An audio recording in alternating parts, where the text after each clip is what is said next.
안녕하세요. 파산관제의 포기 변호사입니다. 이번 시간에는 개인 파산을 신청하면서 대법원에서 요구하는 표준 첨부 서류를 한번 쭉 보겠습니다. 지역별로 지방별로 많은 차이는 있지만 일단은 대법원 사이트를 기준으로 해서 다음과 같은 첨부 서류가 첨부를 하게 되어 있습니다. 한번 보시겠습니다. 첫째, 인적사항 및 주거 관련 서류로 1번 채무자의 가족관계증명서가 나오죠. 상세증명서라고 나옵니다. 두 번째, 채무자의 혼인관계증명서, 상세증명서. 이 증명서에는 기본증명서가 있고 상세증명서가 있습니다. 상세증명서를 발급받으시면 됩니다. 세 번째, 채무자의 주민등록 초본, 주소 변동 내역이 과거 주소 전체가 나오게 하고요. 그 다음에 개명, 주민등록번호 변동사항이 포함된 경우를 떼어야 됩니다. 네 번째는 채무자의 주민등록 등본. 등본은 이제 누구하고 사느냐를 볼 수 있는 거죠. 이런 거를 처음에 제출했으면 여기다가 치고요. 처음에 제출 못했으면 이번에 제출하고 있다. 그러니까 관제인한테 제출한다면 여기다 표시하게 됩니다. 아무래도 이제 처음에 다 제출한 분이죠, 이분은. 그 다음에 이제 처음에 인적사항이 주거 관련 서류고 두 번째는 재산 및 소득 관련 서류입니다. 과세증명서죠. 다섯 번째죠. 이제 전체 목록에는 채무자에 대한 지방세 세목별 과세증명서. 현재로부터 과거 5년까지 기간에 관한 것. 이건 지방별로 틀립니다. 다릅니다. 5년을 요구하는 데가 있고 10년을 요구하는 데가 있습니다. 거기에 맞춰서 발급받으시면 됩니다. 그 다음에 또 중요한 게 모든 세목이 포함되도록 표시하여 발급하고 전국 단위로 발급합니다. 모든 세목은 지방세에는 한 20가지 정도가 있습니다. 그게 다 나오도록 떼란 얘기고요. 그 다음에 전국 단위는 서울부터 세종특별자치시까지 전국 17개 시도 단위까지 다 나오게끔 떼란 얘기입니다. 이거는 이제 어떤 사람이 강원도에도 땅을 가꿀 수 있고 충청남도, 제주도, 전국 골고루 땅을 갖고 있을 수가 있죠. 그게 다 지방세 세목별 과세증명서에 표시가 되어 있기 때문에 이게 아마 전국 단위로 발급이 되기 때문에 무관할 세목별 과세증명서가 없어진 것 같습니다. 아무튼 지방세에서 이걸 가장 많이 못합니다. 제가 법원 보정명령 유튜브를 아마 영상물을 보신 분은 알겠지만 전국 단위 모든 세목 이게 이제 잘 안 돼서 보정명령이 나오는 경우가 많습니다. 이게 인터넷으로는 안 됩니다. 그래서 이거는 직접 구청에 가셔서 발급받아야 됩니다. 그 다음에 세 번째가 재산 및 소득 관련 서류로서 자동차가 있습니다. 채무자 소유 자동차에 관한 자동차 등록 원부 갑구 일부 포함이라고 그랬죠. 근데 일부는 안 나오는 경우가 있습니다. 근저당, 그러니까 캐피탈이나 이런 데다 근저당을 설정되어 있지 않으면 일부는 안 나옵니다. 그때는 갑구만 떼어내시면 됩니다. 그 다음에 일곱 번째, 채무자 소유 자동차 시가 확인 자료. 시가 확인 자료는 SK 엔카라든가 그런 어떤 인터넷에서 시가 자료를 확인하시면 됩니다. SK 엔카 가장 유력하죠. 네 번째는 재산 및 소득 관련 서류 중 부동산 임대차 관련입니다. 그래서 총 8번째로 채무자 소유 부동산에 관한 부동산 등기사항 전부증명서, 속칭 부동산 등기부등본이라 그러죠. 이거는 이제 소유한 사람만 떼는 거죠. 소유하지 않으면 안 떼도 되죠. 아홉 번째로 임대차 계약서의 사본 등 임차보증금 반환 예상액을 알 수 있는 자료. 임대차 등록 현황도 떼도 되고요. 임대차 계약서, 사본을 내시면 됩니다. 무상거주일 때는 임차인의 아니면 소유주의 무상거주 사실 확인서를 떼고 인감증명서를 첨부하면 됩니다. 그 다음에 이제 크게 5번째 파트 중에 이제 10번째 재산 처분 관련해서 서류가 있습니다. 그래서 만약에 재산을 처분했다면 처분 시기와 대가를 확인할 수 있는 부동산 등기사항 전부증명서, 부동산 등기부등본을 떼는 얘기죠. 자기가 2년 전에 부동산을 매도했다. 그럼 매도했으면 그 부동산을 떼면 2억 4,800만 원 판게 나오고 그 다음에 등기 을부에 가면 근저당이 말소된 게 나오죠. 그 당시에 1억 3,800이 근저당이 있었다. 그럼 대략 한 1억 원 정도의 잔금은 또 어디다 썼는지 관제인이 조사를 하죠. 경매로 처분된 경우에는 간단합니다. 배당표나 사건벌 수불 내역서, 공탁금 사실 확인원은 이제 안 떼어주죠. 그건 나중에 이제 관제인이 알아서 해야 되고요. 배당표 및 사건별 수불 내역서. 배당표는 채권자 및 근저당권자, 권리자들한테 어떻게 돈이 배당됐는가를 사법보좌관이 이제 짜주는 거고요. 표를 나눠주죠. 그 다음에 사건별 수불 내역서는 그 돈을, 배당표에 있는 돈을 채권자들이 찾아갔는지 아니면 공탁되어 있는지를 알 수가 있는 서류입니다. 그 다음에 11번째는 과거 1년 이전부터 신청 시까지 부동산인 하나의 재산가액이 1,000만원 이상의 재산을 처분한 경우, 이런 경우에는 이제 뭐 부동산, 그 다음에 계약서 사본을 내야 되고요. 그 다음에 영수증 사본을 내죠. 뭐 통장을 예금 계좌로 받았다. 그러면 예금 계좌를 내시면 됩니다. 현금으로 받았다. 수표로 받았다. 그걸 사본해서 내면 됩니다. 이게 사실 이제 가장 어려운 거죠. 조사하는 사람 입장에서도 이거를 가장 중점적으로 보고, 그 조사를 당하는 채무자 입장에서도 이게 뭐 사실 과거의 일이기 때문에 자료가 남아있지 않는 경우, 기억도 흐릿한 경우가 있죠. 메모가 되어 있는 경우도 없고요. 그렇지만 어떻게 해서든 기억을 되살리거나 그 관련 자료를 최대한 입수해서 내야 됩니다. 요즘 현금으로 받는 경우가 적죠. 주로 예금 계좌나 수표로 받으니까 충분히 입증해낼 수 있습니다. 그래서 10, 11, 12 이제 번호만 늘어난 거죠. 이건 없는 분들은 이건 제로죠. 하여튼 이게 그래서 10, 11, 10입니다. 계약 관련, 부동산 관련 서류죠. 크게 6번째, 보험에 관한 자료. 전체적으로 13번째입니다. 채무자의 보험 가입 내역 조회. 이거는 이제 생명보험협회나 손해보험협회에서 채무자의 생존자 보험 가입 내역 조회를 떼주죠. 그 다음에 이제 그 보험 가입 내역 조회가 나오죠. 뭐 각종 손해보험, 화재보험, 손해보험, 생명보험이 쭉 나옵니다. 연금보험도 나오고요. 뭐 실손보험도 나오고, 화재보험, 자동차보험도 나오고, 건강보험도 나오고, 그렇죠? 그래서 그 부분을 이제 쭉 떼면 그 회사별로 보험가입 내역 조회에 기재된 생명보험의 해지, 실효, 유지 및 예상 다 떼오란 얘기죠. 왜냐하면 언제 해지가 됐고 언제 실효가 됐는지 현재 남아있는지를 알 수가 없습니다. 그걸로.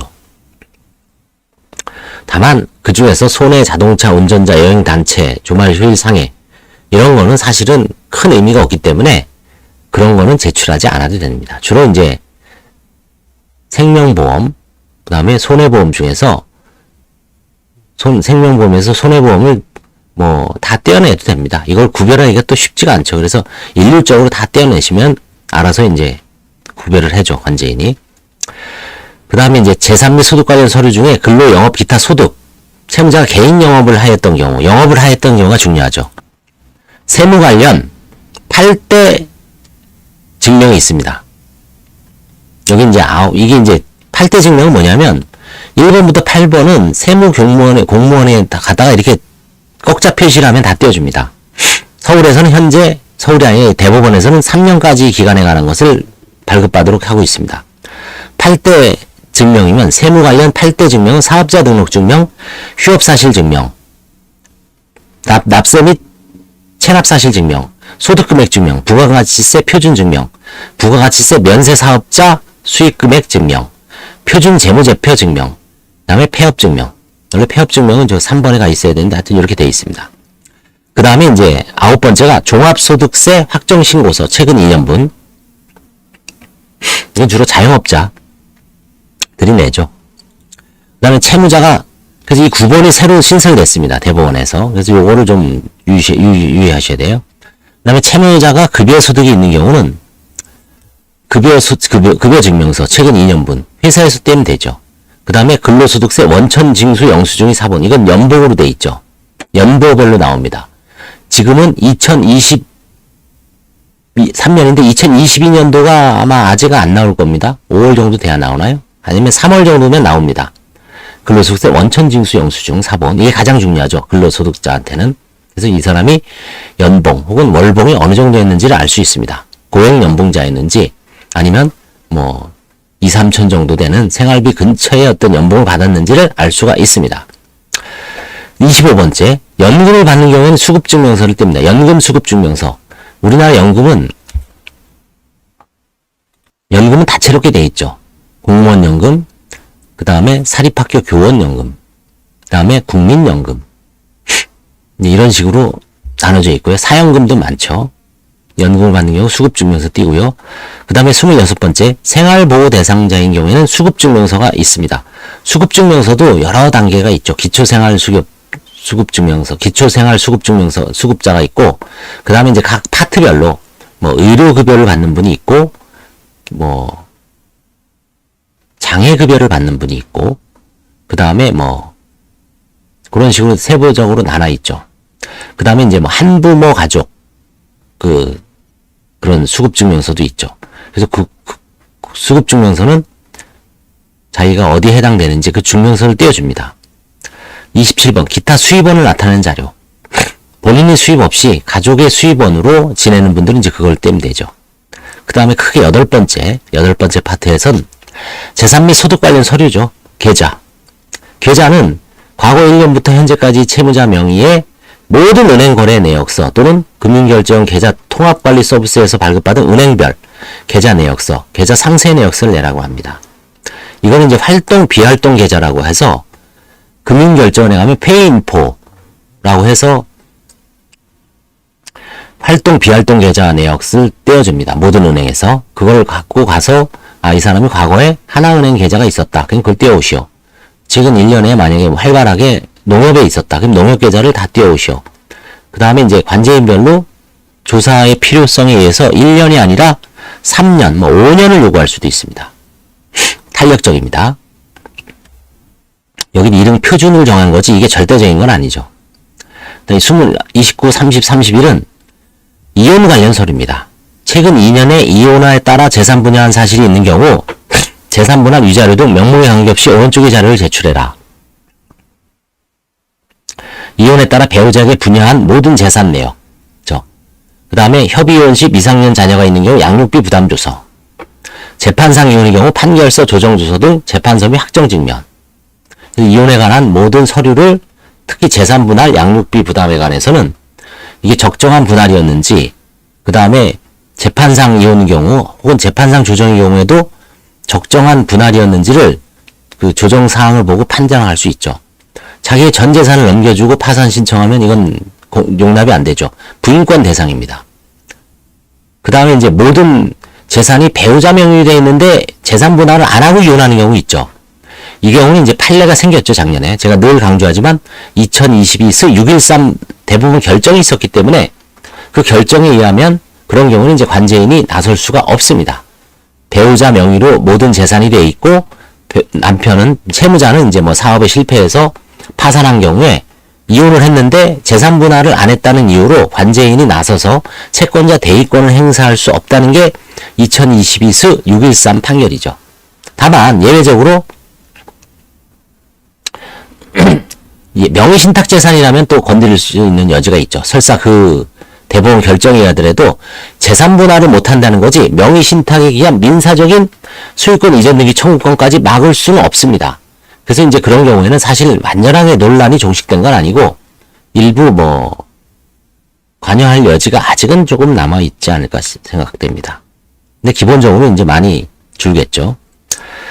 그다음 마지막이 신용회복위원회, 한국자산관리공사 등 유관기관 관련 서류가 필요합니다. 이건 뭐냐면 채무자가 신용회복위원회, 한국자산관리공사, 캠코죠 등 법원 이외의 기관을 통하여 사적인 채무조정을 시도한 사실이 있는지, 주로 이제 워크아웃이라 그러죠.